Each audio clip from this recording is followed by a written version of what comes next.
যারা নতুন ম্যানুয়াল গাড়ি চালাতে চান, যে চালাতে এসেও ঘন ঘন বন্ধ হয়ে যায়, তাদের জন্য আমি এই ভিডিওটা বানাচ্ছি। যে তারা আপনারা যদি ভিডিওটা দেখেন, আপনাদের গাড়িটা বন্ধ হবে না কখনোই।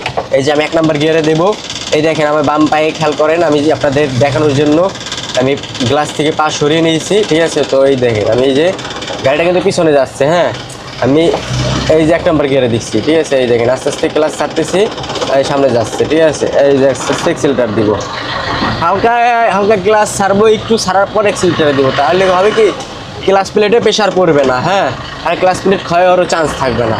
তো দেখেন এই যে আমি 2 নাম্বার গিয়ার দিয়ে দিচ্ছি অলরেডি। আবার আপনারা করবেন কি, নতুন থাকা অবস্থা ঘন ঘন 1 নাম্বার 2 নাম্বার কী করবেন, এই যে আমি ব্রেক দিছি, আবার 1 নাম্বারে লাগাবো, দেখেন 1 নাম্বারে লাগাচ্ছি, ঠিক আছে। এই যে আস্তে আস্তে ক্লাস ছাড়বো, এক্সেলেটার পাড়া দিব। এই যে গাড়িটা ভাগা হয়ে গেছে, ক্লাস কিন্তু ছাড়া হয়ে গেছে, আবার 2 নাম্বারে দিব, ঠিক আছে। এই যে 2 নাম্বারে এই যে দেখেন, এই যে আবার